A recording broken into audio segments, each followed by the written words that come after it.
मैं विश्वजीत रंजन तुम सबों का विशु सर पॉलिटेक्निक एकेडमी के ऑनलाइन चैनल पर सभी स्टूडेंट्स का स्वागत करता हूं। हम लोग का आज का ये जो वीडियो सेशन है उन स्टूडेंट्स के लिए है जो अभी पॉलिटेक्निक कंबाइंड एंट्रेंस एग्जामिनेशन वर्ष 2021 के लिए प्रिपेयर कर रहे हैं। आज के वीडियो सेशन में जो टॉपिक हम लोग डिस्कस करने जा रहे हैं ये टॉपिक आप लोगों के भौतिकी विषय का है। अभी तक के वीडियो सेशन में हम लोग सदिश एवं अदिश राशियों के बारे में पढ़ चुके हैं। सदिश राशियों के योग का जो नियम है, त्रिभुज का नियम, समांतर चतुर्भुज का नियम, ट्रायंगल लॉ और पैरेललोग्राम लॉ, इनके बारे में भी जान चुके हैं। आज इन्हीं लॉज के ऊपर में, इन्हीं नियम के ऊपर में हम लोग कुछ सवाल को देखने जा रहे हैं। जैसा कि बोर्ड पर आपको दिख रहा है, पहला प्रश्न आपके लिए यह है कि दो बल हैं P तथा Q, दो फोर्सेस हैं, एक P और एक Q के परिमाणी का परिमाण जो है वो P है। दो फोर्स है P और Q, उनका जो रिजल्टेंट है उसका मैग्नीट्यूड क्या है? P है। क्लियर है?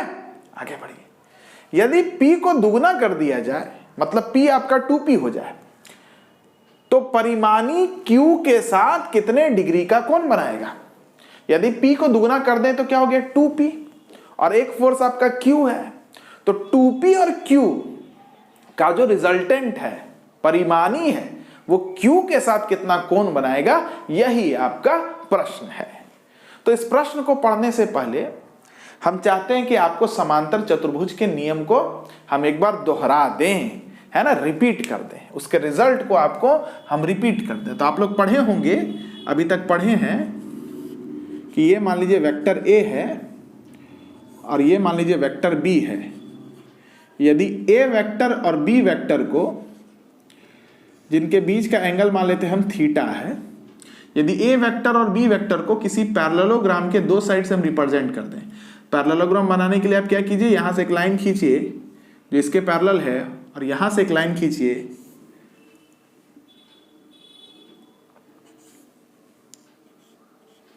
जो इसके पैरेलल है। तो ये जो समांतर चतुर्भुज आपको दिख रहा है, इस समांतर चतुर्भुज का ये जो रिजल्टेंट होगा,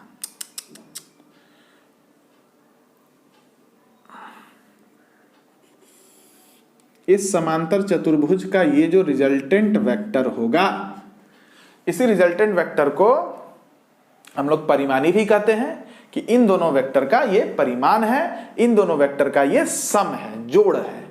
और इस परिमाणी वेक्टर का जो मैग्नीट्यूड यानी कि परिमाण होता है, उसका फॉर्मूला हम बताए थे, a square plus b square plus 2ab cos theta. यहां पर a क्या है? वेक्टर a का परिमाण, b क्या है? वेक्टर b का परिमाण, r क्या है? रिजल्टेंट वेक्टर यानी कि परिमाणी वेक्टर का परिमाण। इसके बाद हम एक चीज और बताए थे, अगर ये आपका परिमाणी वेक्टर है और ये वेक्टर a के साथ एंगल बनाता है मान लीजिए अल्फा, तो tan अल्फा का वैल्यू हम बताए थे, परिमाणी वेक्टर किस वेक्टर के साथ एंगल बना रहा है अल्फा? तो अब बोलिएगा a वेक्टर के साथ, तो a को छोड़ दीजिए, कौन सा वेक्टर है? b, इसका परिमाण लिखिए साइन के साथ, बटे परिमाणी वेक्टर का किसके साथ एंगल बना रहा है अल्फा? a वेक्टर के साथ, तो जिसके साथ बना रहा उसको लिखिए, प्लस जो बचा उसका कॉस ले लीजिए। ये फार्मूला है। मान लीजिए सपोज कीजिए ये परिमाणी वेक्टर आपका b के साथ एंगल बना था बीटा, तो tan बीटा को कैसे लिखते हैं? tan beta is equal to, परिमाणी वेक्टर किसके साथ एंगल बना रहा है बीटा? b के साथ, तो b को छोड़ दीजिएगा तो क्या बचेगा? a का परिमाण लिख लीजिए प्लस, a का परिमाण लिख लीजिए प्लस, a प्लस नहीं, परिमाणी वेक्टर किसके साथ एंगल बना रहा है बीटा? b के साथ, तो b को छोड़ दीजिएगा तो क्या बचेगा? a वेक्टर का परिमाण साइन के साथ लिखिएगा, जैसे यहां पर v वेक्टर का परिमाण साइन के साथ लिखे, a वेक्टर का परिमाण मैग्नीट्यूड साइन के साथ लिखिए, बटे परिमाणी वेक्टर किसके साथ एंगल बना रहा है बीटा? b के साथ, तो जिसके साथ बना रहा उसका परिमाण लिखिए मैग्नीट्यूड, प्लस इसको छोड़ के कौन बचा? a cos theta, a sin theta, a cos theta, b sin theta, b cos theta, है ना। जिसके साथ एंगल बना रहा उसको लिख लीजिए, सिंपल सा फॉर्मूला है ना। याद कैसे रखिएगा? अगर परिमाणी वेक्टर ए के साथ एंगल बना रहा अल्फा, तो जिसके साथ बना रहा उसको छोड़ दीजिए, जिसके साथ बना रहा है उसको छोड़ दीजिए, क्या बचा बी, बी का साइन थीटा ऊपर, बी का कॉस थीटा नीचे, और जो बच गया प्लस में उसको लिख लीजिए, है ना। परिमाणी वेक्टर मान लीजिए बी के साथ एंगल बना रहा है बीटा, तो tan beta is equal to B के साथ अगर एंगल बन रहा है तो बी को छोड़िए तो क्या बचा ए साइन थीटा बटे ए कॉस थीटा, ए साइन थीटा बटे ए कॉस थीटा, प्लस में किसके साथ एंगल बना रहा है बीटा, बी के साथ, तो बी को लिख लीजिए। सिंपल है, फार्मूला याद रखना। चलिए अब आते सवाल पर। कह रहा है कि दो फोर्स है पी क्यू, ए को हटा दीजिए, यहां पर पी वेक्टर लिखिए, यहां पर क्यू वेक्टर लिखिए, ठीक है।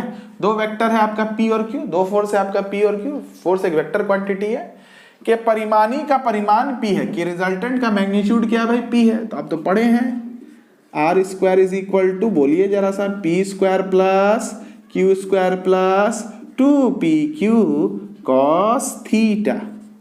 परिमाण कितना है रिजल्टेंट वेक्टर का P, पी स्क्वायर बराबर P square plus Q square plus 2pq cos theta.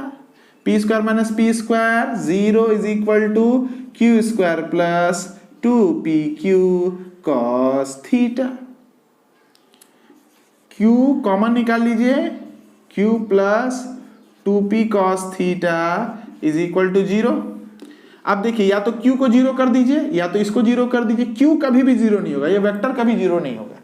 Force से इसका यूनिट कुछ होगा, 0.1 न्यूटन हो, कुछ ना कुछ तो होगा, ये 0 नहीं हो सकता। इसका मतलब कौन 0 होगा, इस इक्वेशन को 0 होने के लिए किसको 0 करना पड़ेगा, इसको। तो आप लिखिएगा q plus 2p cos theta must be is equal to 0। Clear है, आ रहा है मेरा बात समझ में? चलिए बहुत अच्छी बात है। अब देखिए सवाल क्या है। अब सवाल ये है कि अगर ये वेक्टर बोल रहा है ना, यदि p को दुगना कर दिया जाए, यदि इसको आप 2p कर दीजिए और q as it is q है, तो 2p और q का रिजल्टेंट कौन हो गया r। तो अब ये r q के साथ कितना एंगल बनाएगा, बहुत आसान है। मान लेते हैं ये r q के साथ एंगल बना रहा है बीटा, कितना बना रहा है बीटा। तो आप लिखिएगा, यहां पर लिखते हैं बाबू tan beta is equal to, बोलिए tan beta is equal to, बोलिए जिसके साथ एंगल बना रहा है उसको छोड़ दीजिए, क्या बचा 2p साइन थीटा बटे बोलिए q plus 2p cos theta. q plus 2p cos theta कितना 0, तो tan beta is equal to 1 by कुछ भी वैल्यू बाई 0। तो जब किसी के नीचे 0 होता है तो वो होता है इन्फिनिटी। क्या होता है, इन्फिनिटी।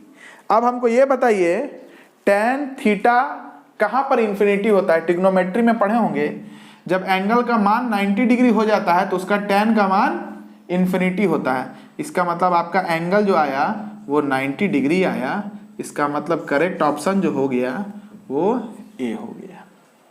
आया सवाल समझ में, कैसे बनाना है, क्लियर हो गया। चलिए अच्छी बात है। दूसरे प्रश्न पर हम लोग आते हैं। हमारा प्रश्न क्या है कि एक 12 न्यूटन का फोर्स है तथा एक 5 न्यूटन का फोर्स है। दोनों बल अल्फा कोण बनाते हुए कार्यरत हैं। एक 5 न्यूटन का फोर्स है और एक 12 न्यूटन का फोर्स है। दोनों बल कितना डिग्री का कोण बना रहे हैं, दोनों बल कोण बना रहे हैं अल्फा डिग्री का, ठीक है। उनका परिमाणी, इसका जो रिजल्टेंट है, ये मान लेते हैं ये 12 न्यूटन है और ये 5 न्यूटन है, इनका परिमाणी 13 न्यूटन है, ठीक है।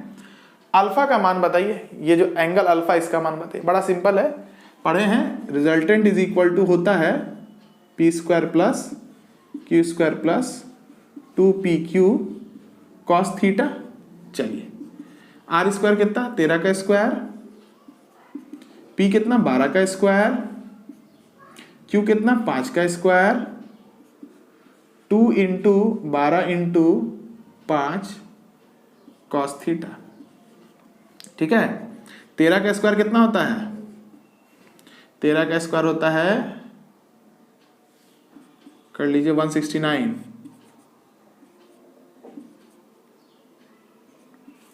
ठीक है।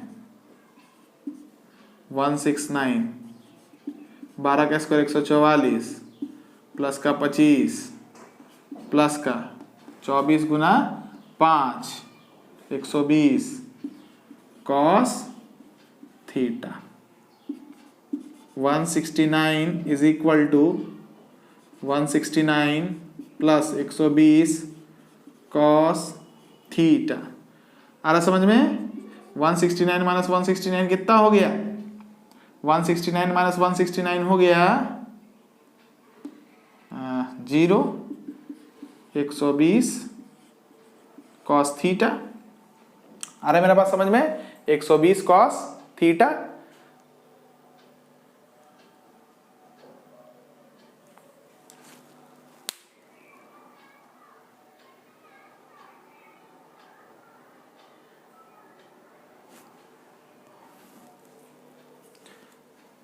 तो cos theta is equal to कितना हो गया? 0/120। 0/120 कितना होगा? 0। अब हमको ये बताइए कॉस 0 कहां पर होता है? 90 डिग्री पर। तो थीटा इज इक्वल टू कितना आ जाएगा? थीटा इज इक्वल टू आ जाएगा आपका 90 डिग्री। आंसर मतलब इसका ऑप्शन डी जो है वो करेक्ट हो जाएगा। आ रहा समझ में? 169 माइनस 169 0 हो गया, तो 120 कॉस थीटा। तो कॉस थीटा कितना होगा? 0/120। ठीक है, 0/120 कितना होगा? 0 ही ना होगा। तो theta is equal to cos 0 कहां पर होता है? 90 डिग्री पर। पढ़े होंगे आप लोग ट्रिग्नोमेट्री में। ठीक है, तो theta is equal to 90 degree यानी कि π/2 हो गया। ये आपका 2 प्रश्न हो गया। वीडियो को पॉज करके पहले इतना आप लोग लिखिए, फिर अगले प्रश्न पर हम लोग चलते हैं। चलिए स्टूडेंट्स, नेक्स्ट क्वेश्चन पर आते हैं हम लोग। 2 बल जिनमें प्रत्येक का मान 3 न्यूटन है। 2 बल है P और Q, दोनों का जो परिमाण है, जो मैग्नीट्यूड है वो 3 न्यूटन है। इस प्रकार लगे हैं कि उनके परिणामी बल का मान भी 3 न्यूटन है। 2 बल P और Q है, इस प्रकार से लग रहे हैं किसी भी वस्तु पर कि उन दोनों बल का जो रिजल्टेंट है उसका परिमाण यानी कि मैग्नीट्यूड भी 3 न्यूटन ही है। तो दोनों बल के बीच का कोण क्या होगा? एक बल 3 न्यूटन, दूसरा बल 3 न्यूटन। परिणामी कितना? परिणामी का परिमाण भी 3 न्यूटन। तो दोनों के बीच का एंगल थीटा क्या होगा? तो पढ़े हो ना, R square is equal to P square plus Q square plus 2PQ cos theta. चलो, रिजल्टेंट का मैग्नीट्यूड कितना? 3 का square P3 Q3 2 into 3 cos theta. 3 square minus 3 square ये तो कट गया, ये 3 स्क्वायर इधर गया तो -9 to 18 cos theta. Theta cos theta is equal to minus का 1/2। बताओ कहां पर कॉस थीटा -1/2 होता है? 120 डिग्री पर। तो theta is equal to 120 degree. ये ट्रिग्नोमेट्रिक वैल्यू याद रखिएगा, ये सब पढ़े होंगे आप लोग 9th 10th में। डी ऑप्शन करेक्ट हो गया। चलिए आगे बढ़िए। 2 बल हैं 6 न्यूटन 8 न्यूटन, वे परस्पर लंबवत लगे हैं। परस्पर लंबवत मतलब परपेंडिकुलर लगे हैं। तो उनके परिमाणी बल का परिमाण क्या होगा? 6 न्यूटन 8 न्यूटन, दोनों के बीच का एंगल 90 डिग्री। मान लेते ये रिजल्टेंट हो गया। इसका मैग्नीट्यूड क्या होगा? R square is equal to P square plus Q square plus 2PQ cos theta. चलिए R स्क्वायर बराबर हाँ ठीक है, R स्क्वायर बराबर R स्क्वायर आपको निकालना है। P कितना है?